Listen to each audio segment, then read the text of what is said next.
Olá, eu sou a Gisele Federici e esse é o Casa das Manas, um programa onde eu convido mulheres para falar sobre diversos temas aqui na TV 247. Essa é uma entrevista gravada, então eu não vou conseguir interagir com o chat, mas fiquem à vontade para vocês debaterem entre vocês aqui sobre o conteúdo da nossa conversa. A extrema-direita é um fenômeno que cresce mundialmente e, apesar de seguir vários padrões, em cada lugar ela tem algumas características próprias. No Brasil, ela nasceu fortemente alimentada pelo antipetismo, institucionalizado e corroborado pela Operação Lava Jato. Muitas análises dão conta de que o antipetismo é uma reação a políticas afirmativas que incluíram uma parte da sociedade, negra e pobre, em locais como as universidades, onde antes elas não tinham acesso, mesmo o serviço sendo público. Essa frase de 2020 é do ministro da Economia, Paulo Guedes, e retrata bem o incômodo do qual eu estou falando. O câmbio não está nervoso, o câmbio mudou. Não tem negócio de câmbio a 1,80. Todo mundo indo para a Disneylândia, empregada doméstica indo para a Disneylândia, uma festa danada. O Bolsonaro, vocês vão se lembrar, disse uma frase muito polêmica e racista antes de ser candidato a presidente, em 2017. Ele contou que tinha ido a um quilombo em Eldorado e falou: olha, o afrodescendente mais leve lá pesava 7 arrobas. Não fazem nada. Eu acho que nem para procriador eles servem mais. Mais de 1 bilhão por ano gastado com eles. Em maio desse ano, ele voltou a dizer, dessa vez a um apoiador, que negro é pesado em arrobas. Como sabemos, Bolsonaro é chamado de o Trump dos trópicos, uma cópia do seu ídolo, eleito presidente dos Estados Unidos em 2016. Que semelhanças têm esses dois movimentos, trumpismo e bolsonarismo? E o histórico de racismo de Trump e Bolsonaro, do Brasil e dos Estados Unidos? E como esses dois países lidam com o racismo hoje? Além disso, o que foi do trumpismo 2 anos após a derrota de seu líder? Como está a divisão na sociedade dos Estados Unidos atualmente? Para conversar sobre tudo isso, eu convido hoje a Vânia Penha Lopes, professora de Sociologia na Bloomfield College, New Jersey. Ela é co-coordenadora do Seminário sobre o Brasil na Universidade Columbia, membro do Laboratório de Estudos Negros da UFRJ, pesquisadora do Washington Brasil Office e antigo membro do Comitê Executivo da Brazilian Studies Association. Autora de 2 livros sobre ações afirmativas no Brasil. Ela lançou nesse ano, nos Estados Unidos, The Presidential Elections of Trump and Bolsonaro, Whiteness and the Nation. As eleições presidenciais de Trump e Bolsonaro, Branquitude e Nação, ainda sem tradução para o português. Deixa eu trazer, então, a Vânia e agradecer o seu tempo, Vânia. Obrigada pela nossa conversa aqui hoje. Obrigada, Gisele, pelo convite, oportunidade de conversar com você. Vânia, não estou te escutando, não sei o que aconteceu. A gente estava testando agora mesmo e o áudio estava bom. Ah, agora foi. Deixa eu ver. Foi? Foi, agora sim. Foi? Então vou falar novamente. Obrigada, Gisele, pelo convite, a oportunidade de conversar com você e com as pessoas que assistem ao seu canal. Legal. A Vânia já está há 39 anos nos Estados Unidos e vai falar bastante com a gente sobre a realidade dos dois países, já que ela é brasileira, tem todo o conhecimento de ser brasileira, de voltar para cá sempre, né, para o Brasil, e de estar tão no meio desses dois movimentos que são tão similares. Inclusive, eu queria que você contasse para a gente o motivo de você ter escrito esse último livro, o livro desse ano, que é justamente a comparação de Trump e Bolsonaro pela questão racial. Tem uma cena que você viu em Nova York, onde você vota. Eu queria que você descrevesse essa cena, que foi o motivo, né, o estopim para você começar a fazer essa pesquisa. Foi o meu interesse em escrever esse livro nasceu assim dessa cena, mas antes disso eu já estava interessada em estudar branquitude, porque na minha carreira inteira eu estudo relações raciais. E a gente sempre fala em relações raciais a partir dos não brancos, das minorias, né? A questão do negro, questão indígena, questão disso. E tendo dado aula há muitos anos, né, nesse assunto, então é muito material na minha cabeça sobre relações raciais, e eu sei que as relações raciais são determinadas pelo grupo racial dominante, né, que dita as diretrizes. Então, depois que eu escrevi, como você disse, né, um livro sobre ação afirmativa, em português primeiro, Pioneiros, e depois eu traduzi eu mesma o livro para o inglês, esse aqui, Confronting Affirmative Action in Brazil, eu já comecei a pensar no meu próximo livro, mas eu não tinha achado um encaixe ainda. Até que, como você disse, outubro de 2018, primeiro turno, eu estava na fila para votar, e a fila, como Nova York é o lugar onde a zona eleitoral para quem mora em Nova York, Nova Jersey, Pensilvânia e Bermuda, as filas são muito longas, muito compridas. Então, a gente fica lá. E eu vi umas 3 mulheres cantando, né, dançando, pulando, 17, com camiseta, todas 3 de camisetas pretas, com a figura do Bolsonaro em verde, escrito embaixo, Make Brazil Great Again. E aquilo me chamou muita atenção, né? Porque foi a questão de, assim, peraí, aquelas mulheres, como eu digo no meu livro, no Brasil elas poderiam ser brancas, né? Porque no Brasil a identificação racial é tão fluida, né? Que elas podiam se ver como brancas, eu acho isso possível, como brancas. Nos Estados Unidos, não, mas elas poderiam ser consideradas assim, latinas, que é uma categoria intersticial aqui nos Estados Unidos, né? Muito embora latino não é uma raça, latino pode ser de qualquer raça, mas na mente das pessoas elas pensam branco, latino, negro, indígena. E aí aquilo, eu falei, meu Deus, que coisa mais óbvia, né? Até o slogan é igual. E aí eu pensei, né, em toda a democracia racial, dita democracia racial no Brasil, e nas falas do Bolsonaro, né? Como é que a gente explica, então, uma pessoa que não é branca, né, que provavelmente, no mínimo, a avó era negra, que é a maioria dos casos no Brasil, né? Se encontra DNA mitocondrial, tem uma avó, uma bisavó, uma ancestral negra. Como é que elas encaixam isso com né, esse fervor pelo mito, com a forma como elas não serem brancas, né, no sentido. E aí foi assim que nasceu, né? Eu resolvi explicar que aí 2 semanas depois Bolsonaro venceu, e no Brasil houve aquela coisa, aquela surpresa, né? Não, mas ele ganhou, que foi muito semelhante ao que tinha acontecido nos Estados Unidos, de as pessoas também terem ficado surpresas com a vitória do Trump. E aí, no meu livro, o que eu faço é uma comparação dos dois, mas olhando para as histórias de cada país e argumentando que em ambos os países as histórias deles começam com a desigualdade racial. Então, o fato de dois homens, né, nesses países terem sido eleitos, homens que tinham um discurso de exclusão, então não é uma surpresa, né? Uhum. E justamente no seu livro você traz um capítulo para cada um, contando a história de cada um, muito antes de se tornarem candidatos a presidente, e com seus episódios e históricos de racismo também, né?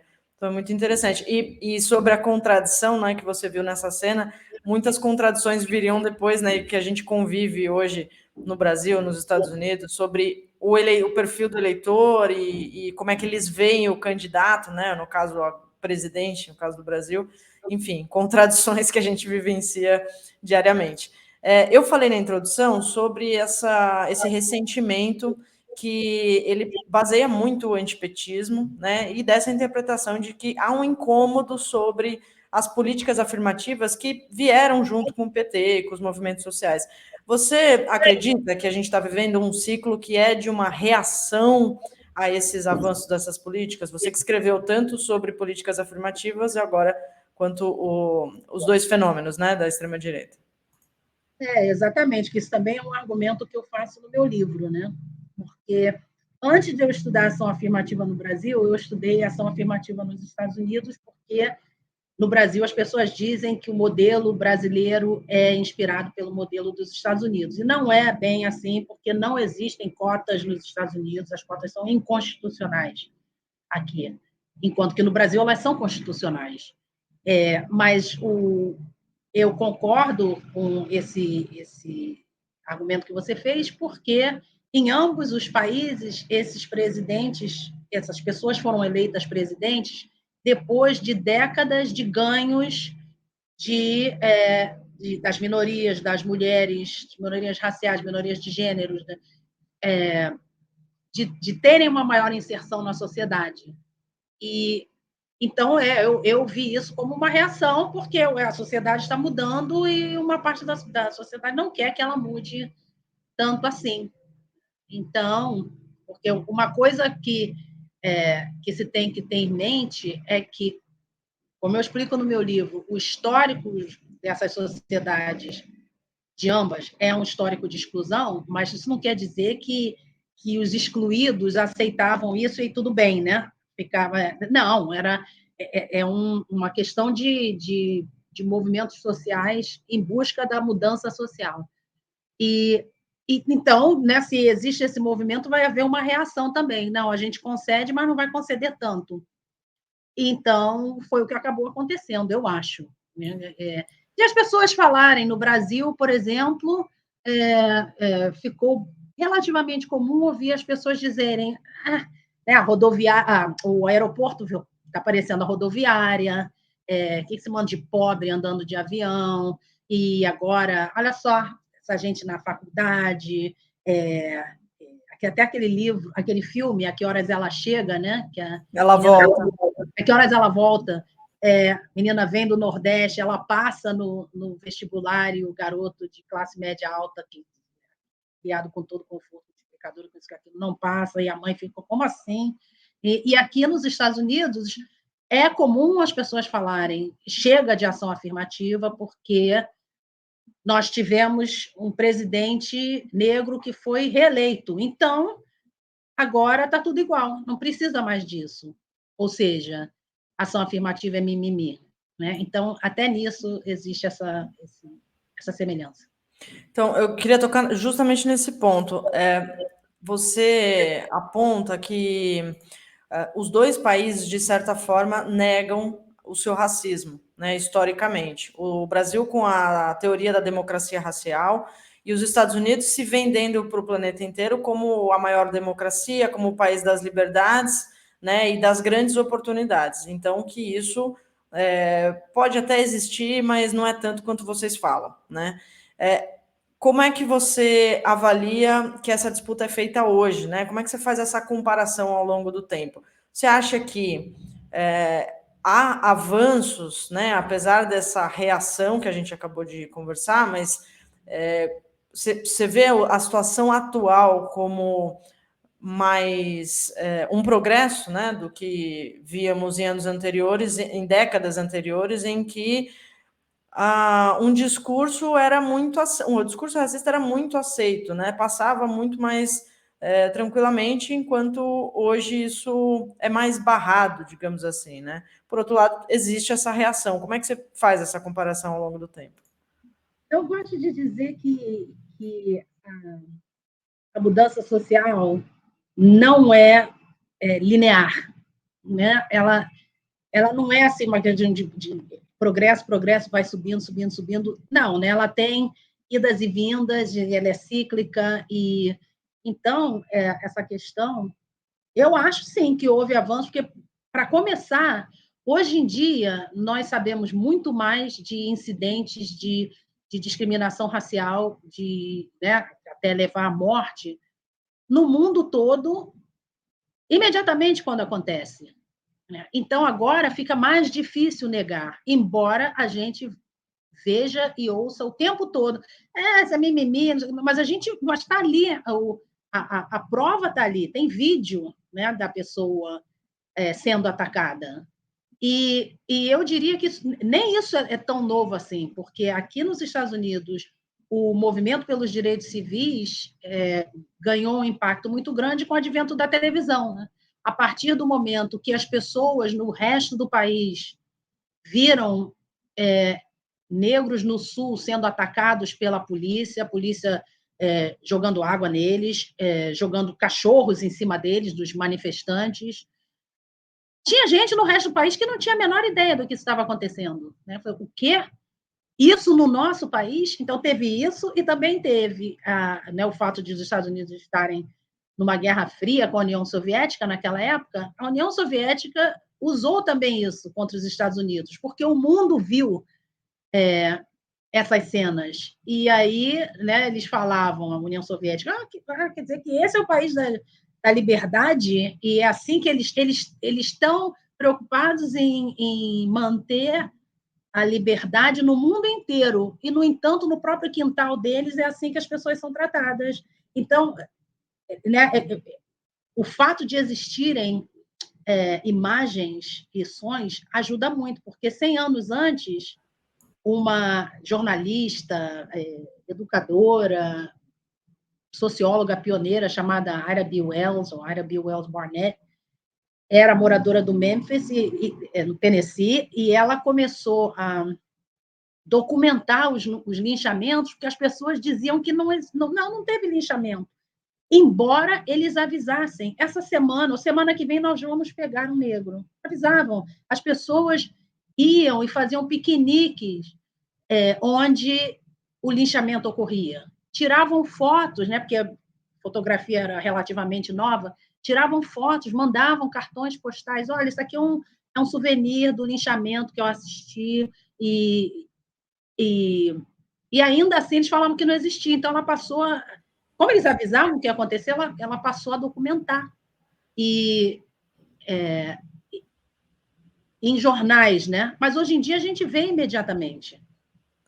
Mas é chocante isso que você traz, no sentido de que das pessoas negarem o acontecimento. Isso acontece até hoje, de certa forma, quando elas estão muito determinadas a não acreditar ou acreditar, né, no que elas, enfim, já está muito consolidado, né, o ponto de vista. E aí elas negam algo que está escancarado. Ou seja, isso acontece ao longo de todo o tempo. Agora, você está falando sobre registro, né? Que acontece muito mais hoje. Então, você considera que as redes sociais foram determinantes também para isso? Eu acho que sim, assim como a televisão, isso que eu estava querendo dizer. Assim como a televisão, 50, 60 anos atrás, né? Hoje em dia, por exemplo, o linchamento contemporâneo do George Floyd, assim que aconteceu, viralizou, né? E quem quisesse assistir, podia assistir. Então, é isso que eu quero dizer, que fica mais difícil negar, embora as pessoas, como você disse, não é bem assim, é um caso isolado, e não sei o que. Não é um caso isolado, é sistêmico. Mas, então, elas ajudam. As redes sociais são esse cadinho que podem ser super úteis, mas também podem criar mentiras, né, manipulações, e convencer um monte de gente de que aquelas mentiras e manipulações são fatos, quando não são. Queria que você falasse um pouquinho do perfil do Trump, né? Não precisa se estender tanto sobre a história dele, não vai dar tempo da gente se alongar tanto, mas você traz alguns aspectos que já apontavam para o racismo dele, inclusive da família dele, né? E depois a gente chega num candidato à presidência da República que consegue, inclusive, dialogar com a classe trabalhadora. E eu queria sua interpretação sobre isso. Por que isso aconteceu? Por que ele consegue ter essa comunicação com as camadas menos favorecidas, né, da sociedade? Porque ele disse que ia trazer empregos de volta para os Estados Unidos, porque com a desindustrialização aqui, que começou nos anos 70, e hoje em dia está consolidada, os empregos em fábricas que em épocas passadas permitiam um trabalhador cuidar da sua família, esses empregos desapareceram, né? Porque a classe trabalhadora americana ficou muito cara, né? Ela sindicalizada, né, benefícios, planos de saúde, isso e aquilo, então ficou mais barato ir primeiro para o sul, onde a mão de obra era mais barata, e depois para o exterior. E uma vez no exterior, elas não vão voltar para cá, né? Porque é mais barata para o empregador, para o capitalista, manter as fábricas. Né? A gente está cansado de saber que as pessoas trabalham em condições abjetas, né? Ficam o dia inteiro, não podem ir ao banheiro, etc. Então, mas ele disse que ele ia trazer aqueles empregos de volta. Isso era um dos componentes da plataforma Faça a América Grande novamente. Eu vou trazer esses empregos para cá. E ele também falou para os mineiros, né? Para as pessoas que trabalhavam em minas de carvão. Não, vocês vão ter emprego, quando hoje em dia essa é uma energia obsoleta, né? Não se usa mais, então não vai ter emprego. Mas ele conseguiu convencer essas pessoas que porque os empregos tinham saído, estavam mais vulneráveis economicamente. E a Você outra... acha, Não, pode falar. você acha que a esquerda falhou na comunicação com a classe trabalhadora? Se distanciou da classe trabalhadora? Aqui nos Estados Unidos? Isso. Eu acho que aqui nos Estados Unidos, até assim falar da esquerda é meio, não sei, né? Eu não vejo muita proeminência. Bernie Sanders falava muito, né? Que dessas condições, como ele falava sempre que eram os bancos, os banqueiros, os capitalistas que estavam se dando melhor, o resto do país não, mas ele não conseguiu né, a candidatura pelo Partido Democrático. E a Hillary Clinton se referiu a aquelas pessoas que seguiam Trump, muitas das quais, como você disse, eram de classe trabalhadora, como os deploráveis. Então, ela criou uma distância, porque esse grupo já tem um certo ranço de intelectual, né? E intelectual é visto como sendo da esquerda. Então, eu acho que por aí, sim, né? Pode ter havido, assim, eles se sentirem não estavam falando com eles, enquanto que o Trump apelou para essas pessoas. Exatamente. Ele é populista. Uhum. Então, fala um pouco do Trump, né? Alguns pontos que você trouxe no livro. Alguns pontos.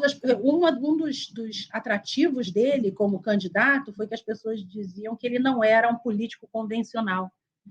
Então, ele era mais confiável, porque aqui também as pessoas estão muito desconfiadas, né, dos políticos. São só promessas, depois, na hora do vamos ver, não fazem, etc. Então, isso contou a favor dele. E, além disso, as pessoas diziam, não só ele não é político, ele é um homem de negócio de sucesso. Eu falava, como assim? Várias das firmas dele já entraram em falência. Mas ele não. Ele, pessoalmente, nunca entrou em falência. Portanto, ele é o candidato, né? Ele assim, é uma coisa nova, ele é inovador. E ele vem de uma família, o pai dele era imigrante alemão, mudou o nome, né? O nome original não era Trump, e fez muito sucesso. Ele é aqui de Nova York, de Queens, e a família fez muito sucesso né, com a especulação imobiliária. E a outra coisa que eles diziam que as pessoas que defendiam o Trump é que ele era um self-made man, né? Essa pessoa que se fez por si só. Se fez por si só, papai deu $1 milhão para ele começar o próprio negócio, separado do negócio do pai. Então, isso não é self-made man, isso aí é um legado, né? É uma herança muito grande. Quantas pessoas têm $1 milhão para começarem a vida? A meritocracia, né? Pois a falsa meritocracia, né? E o pai dele também, como construtor, né, tanto de casas populares, discriminava contra os não brancos, negros e latinos, e ele construiu muitas casas, muitos prédios, né, em Brooklyn. E Brooklyn tem uma população negra muito grande. E nessa época, em 1968, a lei mudou, né? Parte dos grandes movimentos pelos direitos civis, a lei do Fair Housing Act, da moradia justa, né? Que impedia que alguém fosse barrado ao tentar comprar um imóvel ou alugar um imóvel por causa da sua cor. Mas o pai dele fazia isso. E aí ele foi processado. E, no processo, ele conseguiu se dar bem. Eles sempre se davam bem. Mas ele teve que mudar as práticas de como ele lidava com os não brancos. Então, isso já vem de família para o Trump. Né? E muito antes dele ser candidato, ele era, né, esse grande construtor em Nova York, e aqueles prédios altíssimos, e ficou muito famoso, né, nos anos 80, aquela coisa do Reagan, aquela opulência, né, tudo banhado a ouro no apartamento dele, e ele foi à televisão, foi um programa de televisão que na época era comandado por um repórter negro, Brian Gumbel, e ele falou para ele: eu queria ser negro hoje em dia porque é muito mais fácil, estou parafraseando, né? Mas essa ideia, é muito mais fácil ser negro hoje porque os negros têm mais oportunidades do que os brancos, ou seja, ele estava criticando ação afirmativa, né? Claro que os negros não têm mais oportunidades, e isso foi há muito tempo, isso foi nos anos 80 que ele falou isso. Então, ele já tinha esse histórico de exclusão. Interessante que essas características do empresário, outsider, de sucesso, etc., elas não são similares com o Bolsonaro, né? São bem diferentes, que foi um deputado há quase 30 anos, etc. Então, ele veio de dentro do sistema, apesar de pregar que era de fora, mas era de dentro. Agora, é muito parecido com o João Dória, que foi governador aqui de São Paulo e que fez todo esse discurso exatamente como o do Trump, né? Que era um empresário, que fez tudo sozinho, que lutou, trabalha desde os 16 anos, essa história. E aí foi o governador de São Paulo, agora foi expulso da política, né, e voltou para o setor privado. E o que você cita sobre as relações no real estate, né, de negros não conseguirem alugar casas uma vez, eu lembro de ter visto isso no documentário A 13ª Emenda na Netflix, então deixo aqui de recomendação. Eu acho que foi lá que eu vi algo muito bem descrito de como funcionava, né, a dificuldade das pessoas negras de conseguirem alugar a mesma casa que não era alugada para eles, mas era alugada para as pessoas brancas, para que os bairros ficassem segregados, né? Agora, indo para Bolsonaro, né? Curiosamente, o Bolsonaro ele fala mais com a classe média. Claro que tem muita gente da classe trabalhadora que também vota nele, mas ele tem mais votos nas pessoas que têm mais dinheiro aqui no Brasil. Como é que você olha isso, né? E se você acha que isso tem relação com aquele ressentimento, né, da classe média antipetista, o DPT, que existe um discurso que perpassa, que é muito dominante, que é PT é ladrão, PT é corrupto, acabou com o Brasil, porque roubou muito, mas tem todo aí essa reação, como a gente falou, esse ressentimento das políticas afirmativas. O problema é que eles não falam isso em voz alta, né? Então, fica mais uma interpretação do outro lado. Bom, é bom que se saiba que o apoio do Trump nas classes média e alta também foi bem grande, né, em 2016. Mas, com o Bolsonaro, como você disse, ele, obviamente, tem seguidores, tem simpatizantes entre as pessoas que ganham até 2 salários mínimos, mas o apoio é maior de 2 a 5 para cima, né, salários mínimos. Então, eu acho que a campanha do Bolsonaro em 2017, 2018 foi muito bem sucedida em convencer as pessoas de que a corrupção no Brasil só tinha existido com o PT, e que ele ia acabar com essa corrupção, embora ele não tivesse apresentado nenhum plano para acabar com a corrupção, né? Ele só falava, tem que acabar com isso daí. Como é que vai acabar? A economia vai melhorar, vamos mudar isso daí. Como é que vai mudar? Não sei, eu não sou economista. É o Paulo Guedes que vai cuidar disso. A corrupção? Bom, o ministro da Justiça vai cuidar disso. E é interessante que muitas pessoas viram isso como autenticidade, né? Tá vendo? Ele está admitindo que ele não entende desse assunto, mas ele vai delegar as decisões para as pessoas que entendem, né? Então, isso operou a favor dele, né? Sim. Você Agora... perguntou do sentimento, né? Eu acho que sim, foi como eu falei antes, né? De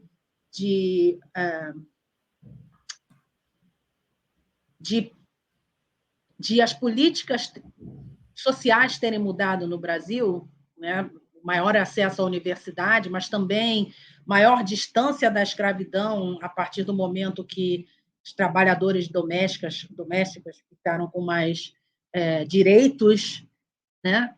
Então ficaram mais longe das mucamas, mais próximas de trabalhadoras assalariadas, que também criou né, uma mudança que, como assim? Muita gente considerou que isso estava acontecendo muito rapidamente, né? Embora tivesse levado séculos para isso acontecer. Exato. E mesmo com um perfil, né, a história de vida tão diferente do Trump, o Bolsonaro teve essa similaridade, né, na liderança da campanha, no discurso. O Trump é o ídolo dele, ele tentou fazer muitas imitações, né, e levar o governo muito parecido com o Trump. Tem suas diferenças, por exemplo, a questão da China, você traz bastante o discurso dos dois, que está muito explicada na questão de voltar, trazer de volta os empregos, né?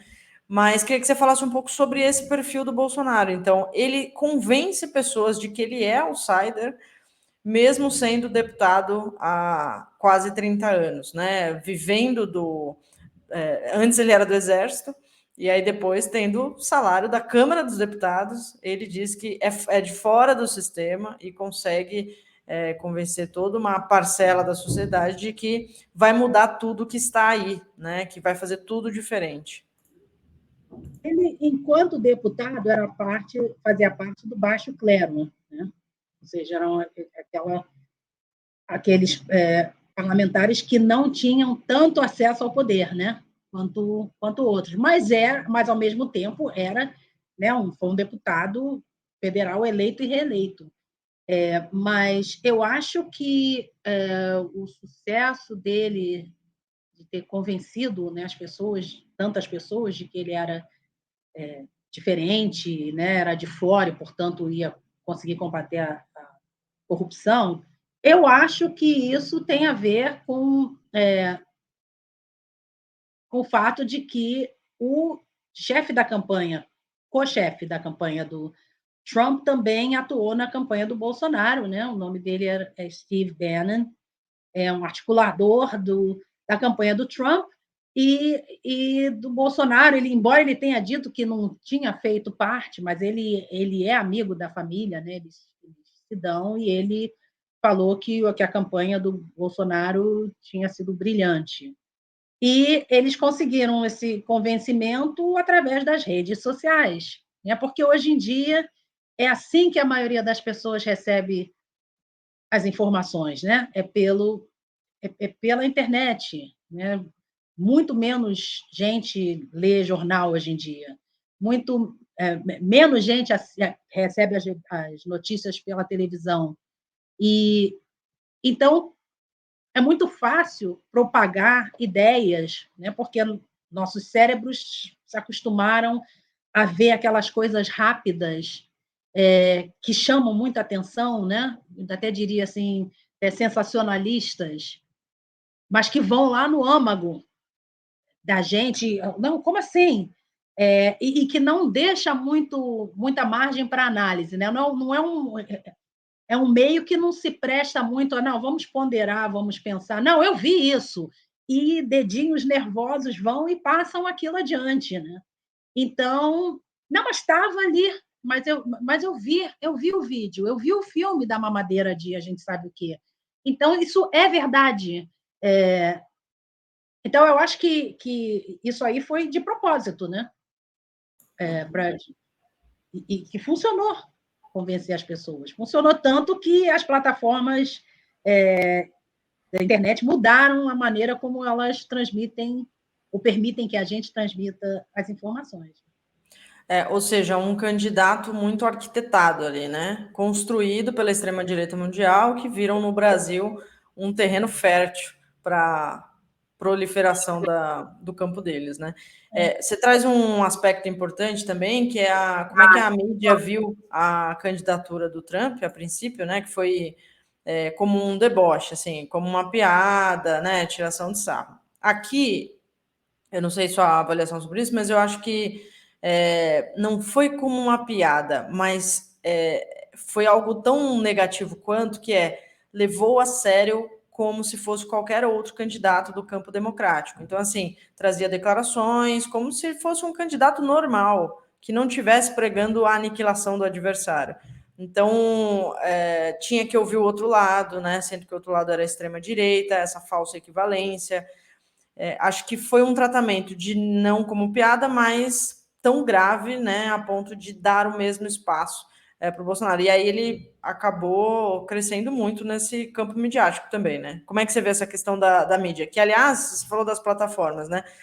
Também houve um caminho parecido aqui no Brasil, que as coisas de punir nas redes sociais. Agora, no final da campanha e também durante a pandemia, a mídia parou de reproduzir, pelo menos a televisiva, parou de reproduzir as falas do Bolsonaro. Então, só falavam o que ele dizia e já rebatiam as mentiras, né? Mas não ficavam reproduzindo na TV, principalmente se fosse ao vivo, né? Então, teve uma mudança, assim, que é algo que a gente está vivendo com um certo delay, tudo que os Estados Unidos viveram.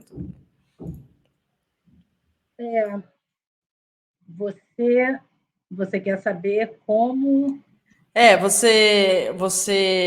Como é que você viu o tratamento da mídia com o Bolsonaro aqui, né? Se você acha que foi crítico também, né?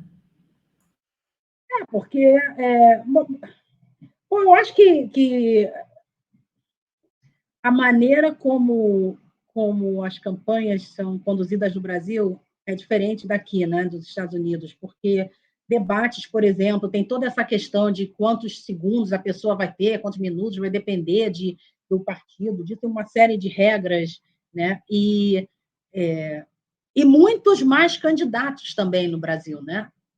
Nos Estados Unidos, você vai para uma eleição com 2 candidatos. No Brasil, você vai ficar aquilo... são vários. E eu acho que tinha esse lado, sim, de a mídia mostrar até exemplos antigos, né, de falas antigas do Bolsonaro de 2011, mas né, é o jeito dele, porque ele tem um apelo populista muito grande, né? Eu acho que a maneira dele falar, as pessoas se identificam, porque ele não o jeito dele falar não é metido, né? Ele não Ele come pão com leite condensado, tudo. Então fica uma coisa pitoresca, fica uma coisa, ele é um de nós, então, se ele é um de nós, ele entende o que a gente está passando, né? Então, e eu acho que isso ficou assim presente na mídia, né? E obviamente, depois da facada, depois do episódio, ele conseguiu também muito espaço, né? Sem nem ter que participar de debates. Então, nesse sentido também, né? Ele soube utilizar a mídia como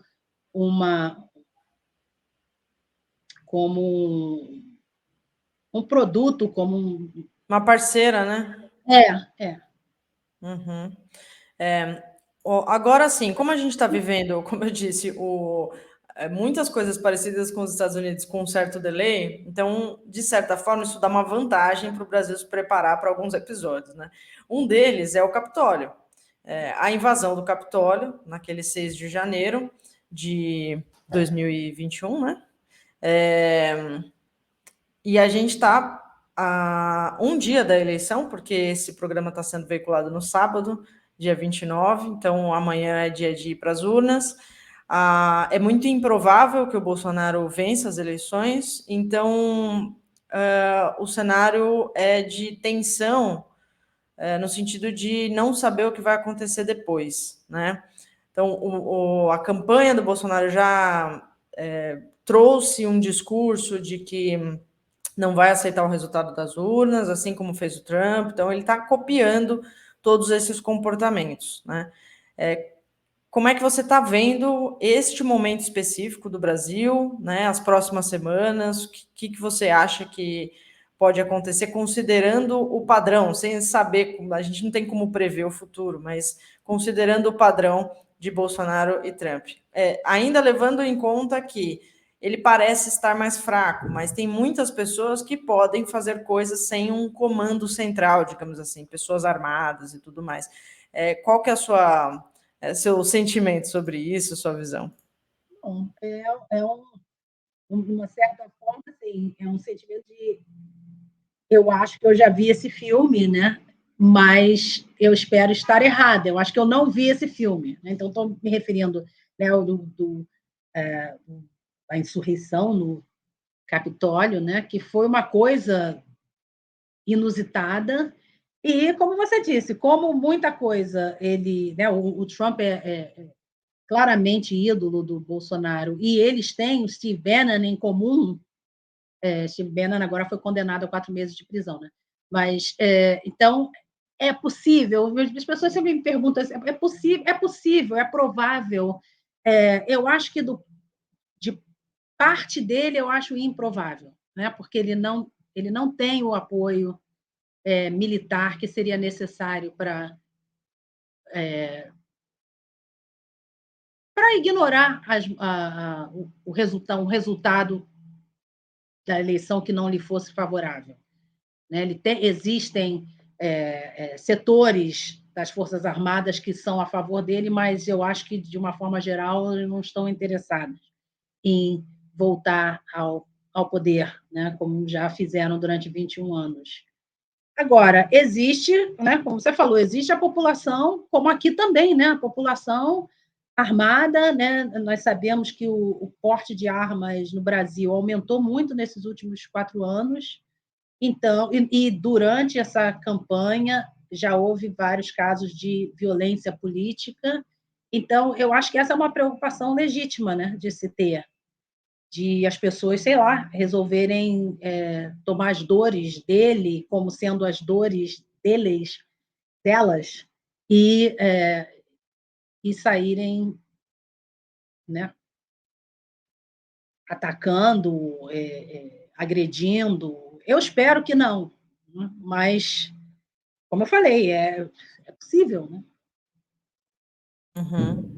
Agora, também, uma coisa que me ocorreu, né, já que você está falando que a gente está vivendo isso, né, 2 anos de atraso dos Estados Unidos, ou talvez 1 ano com o negócio do Capitólio. O Capitólio foi muito específico, né? Aquilo estava acontecendo lá, mas no resto do país as pessoas não estavam, né, invadindo a Assembleia Legislativa, atacando ninguém nas ruas. Não, foi uma coisa muito direcionada. Então, isso também, né, se isso serve como exemplo, né, talvez no Brasil também, caso, né, acontecesse uma situação assim, não quer dizer que as pessoas fossem às ruas e começarem a se atacar.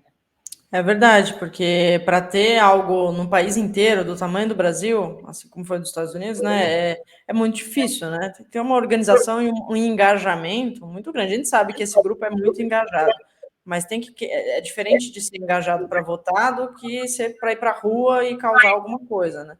Aliás, eles falam isso contra a esquerda, né? E falavam aí sobre o Black Lives Matter.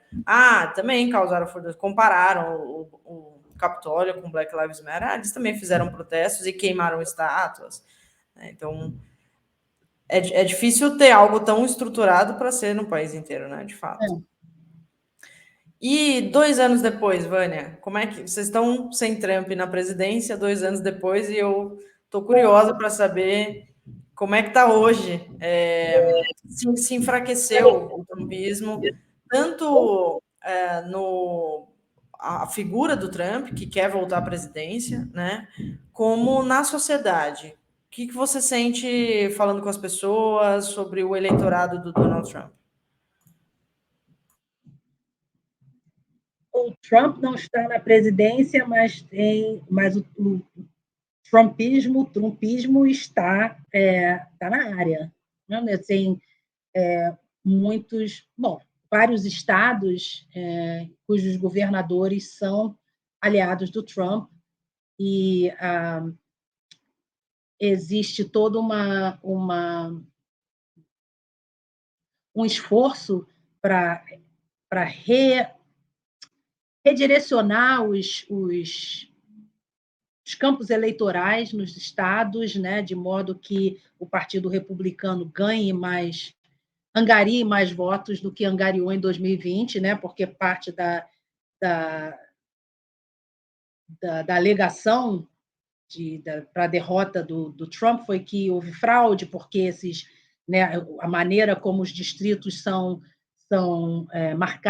demarcados, que favorece o Partido Democrático, e aí você entra em toda essa, né, as particularidades do sistema eleitoral dos Estados Unidos. E então, né, Flórida, Texas, Geórgia, são lugares em que os governadores, né, são aliados do Trump. E dentro do próprio Partido Republicano também está havendo uma fissura, né, entre aqueles que seguem o Trump e aqueles que são contra o Trump, porque né, o Partido Republicano não é um partido do ódio, né, não é um partido de sair atacando.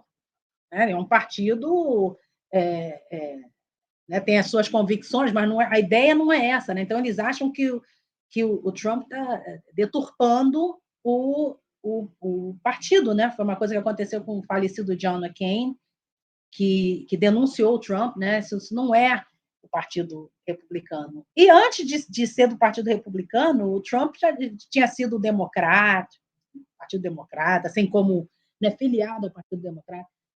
Então, é uma coisa de luta pelo poder, né? Mais do que uma plataforma propriamente dita. Porque no partido inteiro ele não tem o respaldo, ele não é unanimidade, né? Ele não é consenso. Você diria que o trumpismo está com a mesma força ou perdeu um pouco? Olha, eu não sei. Eu acho que ele não desapareceu, até porque o Trump continua se pronunciando, né? E ele está agora nesse litígio, porque quando ele saiu, ele levou documentos sigilosos, né? Documentos de Estado, ele levou para a casa dele, para a mansão dele na Flórida, e o governo, né, intimou a devolver os documentos. Então, tem isso tudo. Mas isso permite que ele se coloque como vítima. Né? Tá vendo como esse governo fica atrás de mim e né, eu era o presidente, eu não fiz nada demais, não, mas existem 3 poderes, né? Tem certas coisas que o executivo em que o executivo não manda. Mas, então, por isso que assim, eu hesito em dizer, não, ele acabou, aumentou. A gente sabe que em vários estados as pessoas estão prontas para, se ele não voltar, o fato de elas terem eleito governadores que seguem as ideias dele, então, para mim, é uma indicação de que o trumpismo não morreu, né? Uhum. Eu vi uma análise semana passada, uma entrevista, que eu já trago o nome do cientista político aqui, não estou lembrando de memória agora. E ele disse o seguinte, que o Brasil deve ter, caso o Lula vença as eleições, deve ter uma das mais engajadas e fortalecidas oposições da nova república, né? Porque esse grupo vai estar muito unido, muito forte para derrubar a esquerda, para voltar ao poder, etc. Você acha que faz sentido você olhando para os últimos 2 anos nos Estados Unidos e como o trumpismo age como oposição agora depois de ter saído da presidência? Você acha que faz sentido pensar isso sobre o Brasil? Bom, eu acho que sim, né? Porque assim como quando o Bolsonaro foi eleito 4 anos atrás, né? Houve uma mobilização, né? Já que ele não funcionou, houve uma mobilização para em 2022 isso não se repetir. Se o Lula for eleito, vai haver uma mobilização para daqui a 4 anos ele não, bom, ele ou qualquer outra figura não ser eleita, né? Eu acho que isso é uma coisa que a gente tem que esperar. E a outra coisa é que essa coalizão, né, que o Lula está angariou, né, para essa campanha, eu acho que não é só de esquerda, né? Pensar como a esquerda, eu acho que isso é como o outro campo fala, né? A esquerda, os comunistas, vocês querem que o Brasil vire comunista, mas o que tem de comunismo, né? Lá no PT ou né? Nesse bloco de coalizão? Não tem, exatamente. Tanto que a esquerda vai ficar puxando mais para a esquerda, né? Para que seja um governo mais à esquerda, porque. Enfim, diga. Mas vai ser difícil, né? Porque o Congresso não é de esquerda. Então, né, para as leis passarem, elas têm que passar pelo crivo, pela aprovação do Congresso. Então, o PT elegeu, né, parlamentares agora no primeiro turno, o PSOL também, mas o campo bolsonarista também elegeu muita gente. Então, é aquela coisa, né, do Brasil, de sempre. Eu acho que uma diferença entre o Brasil e os Estados Unidos é que o Brasil tem tantos partidos políticos que, para qualquer pessoa governar, tem que fazer coalizões, né? E aí, em fazendo coalizões,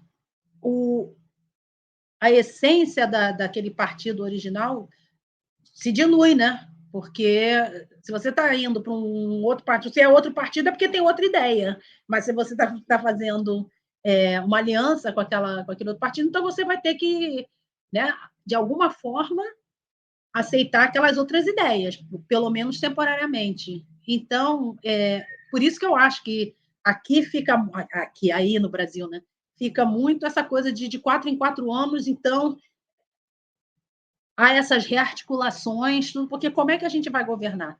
Né? Enquanto que aqui, não, isso é muito menor, né? Você tem 2 partidos. Se a pessoa começa com muita coisa, como houve um caso de um democrata, cujo nome eu não vou lembrar agora, que estava apoiando tudo quanto era ideia do Trump, ele apoiava, as pessoas ficavam, os outros falavam, os democratas, mas como esse cara é do Partido Democrático, ele está indo contra os interesses do partido. Ele não está mais no Partido Democrático, ele passou para o Partido Republicano. Porque só tem esses 2 partidos. E no Brasil, não, né?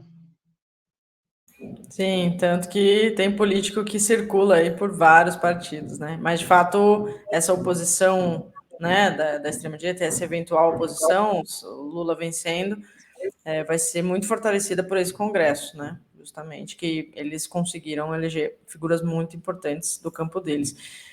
Como é que você está vendo aí a observação sobre a eleição do Brasil a partir dos Estados Unidos, né? Hoje saiu uma carta, e não é a primeira, uma carta para o presidente Joe Biden, assinada por 31 congressistas, dizendo que os Estados Unidos devem se preparar caso o Bolsonaro rejeite o resultado, né? Já houve outros comunicados, por exemplo, pedindo para o Biden reconhecer imediatamente o resultado, né? Fazer isso de forma muito rápida para fortalecer o resultado da eventual derrota do Bolsonaro. Você acha que esse deve ser o caminho mesmo, né? Todas as indicações que o Biden está dando são essas, né? Eu acho que isso deve ser o caminho de mundo afora, né? Porque a gente não pode dar essa ideia de que os Estados Unidos falaram para vocês fazerem, sabe? Eu acho que é uma questão de não só os Estados Unidos, né, mas a França, outros países reconhecerem imediatamente, porque isso é de praxe, né? O Bolsonaro acho que foi o último a reconhecer a vitória do Biden, não foi? Então, se não foi o último, foi um dos últimos, né? Demorou bastante. Então, eu acho que essa é a importância, né?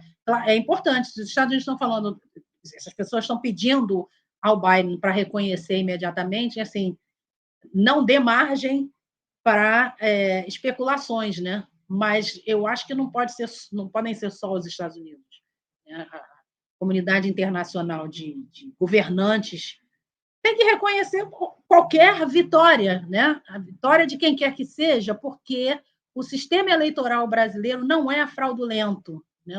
O Brasil é pioneiro na votação eletrônica e não existe nenhuma prova de que a votação eletrônica é fraudulenta. Então, é isso que né, é um sistema que está sendo adotado pelo mundo afora. Então, eu acho que a importância está aí, né? O sistema não é fraudulento, então pode parar. Foi isso, os resultados vêm rápido, os resultados são seguros e essa pessoa ganhou. Essa pessoa é vencedora. O resto do mundo reconhece.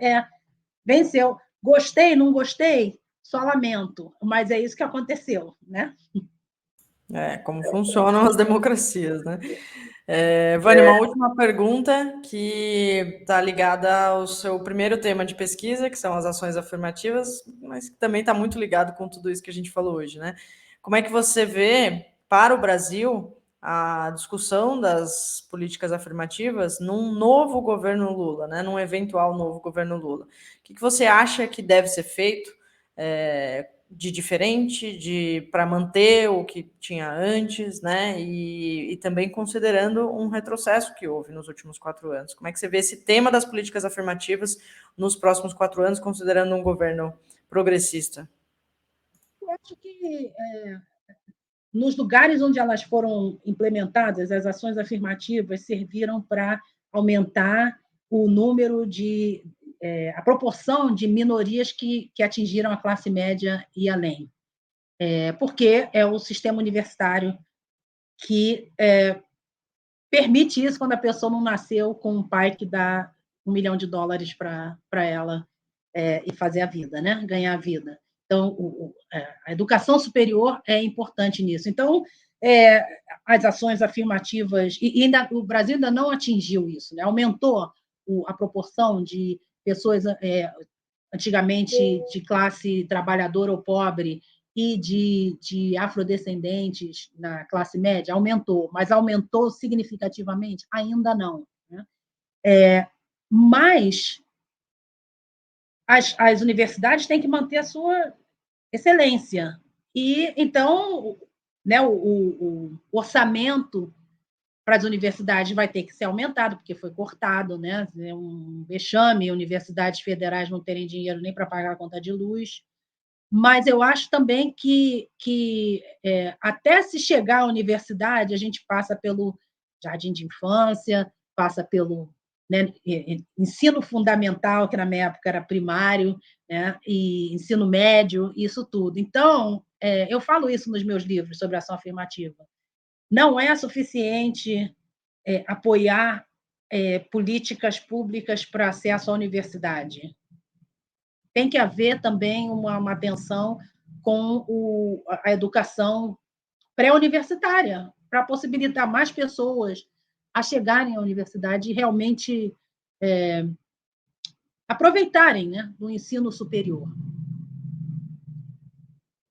Quem sabe um dia, então, a gente marca outra conversa para falar só de ações afirmativas sobre os seus primeiros livros. Vânia, queria te agradecer demais. Eu te passo a palavra final. Se você quiser dizer algo que eu não perguntei também, fica à vontade, mas te agradeço já por essa hora de conversa aqui. Eu agradeço a você novamente, e eu acho que né, estamos aqui na expectativa, né, é um momento de mudança, né? E, se Deus quiser, essa mudança vai ser positiva para o país. Aliás, eu perguntei dos 2 anos depois como é que está o trumpismo, mas acabei não perguntando assim, como é que está o convívio na sociedade que já era muito dividida, né? E aqui no Brasil a gente está vivenciando isso. Então, há também uma tensão sobre como vamos conviver bolsonaristas e não bolsonaristas, né? Como é que você viu isso, assim, ao longo do tempo depois da derrota do Trump? Não vejo, e assim, não fiz pesquisa, né, sobre isso, então vou falar é impressionista, mas eu não vejo as pessoas no nível de acirramento agora como tinha anos atrás, sabe? Não vejo isso. E muito menos do que no Brasil, né? No Brasil a coisa está de um jeito que, se a pessoa é bolsonarista, outra pessoa não é, daqui a pouco já estão se engalfinhando, verbal ou fisicamente, e as pessoas deixam de falar uma com a outra, umas com as outras, né? Eu acho também que a pandemia ocorreu, né, nos 2 últimos anos, e eu acho que as pessoas mudaram de uma certa forma. Então, aqui eu não vejo muito, aqui em Nova York, principalmente, não vejo esse embate político, mas a violência aumentou muito, a criminalidade, assim, o tipo de crime de jogar as pessoas nos trilhos do metrô, e o metrô é um meio de transporte que a maioria da população usa, né? Nova York tem 8 milhões e meio de habitantes, pelo menos 5 milhões e meio de pessoas usam o metrô todos os dias.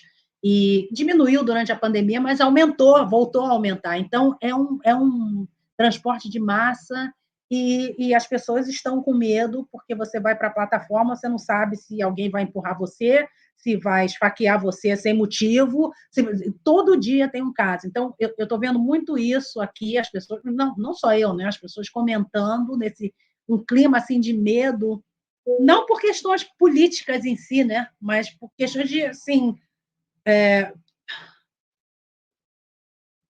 um jeito esquisito, estranho. E no Brasil a gente está vendo esse embate político, mas também né, o aumento da violência por outros motivos. Então, eu acho que isso é preocupante, né? Então, e é uma coisa que tem que ser levada a sério, tanto aqui quanto aí, né? Espero que seja. Sem dúvida, que isso vá se enfraquecendo, né? Esperamos. Obrigada, Vânia. Nos Obrigada. falamos aí, quem sabe novas conversas. Um abraço para você, obrigada a todo mundo que assistiu. Obrigada. Tchau.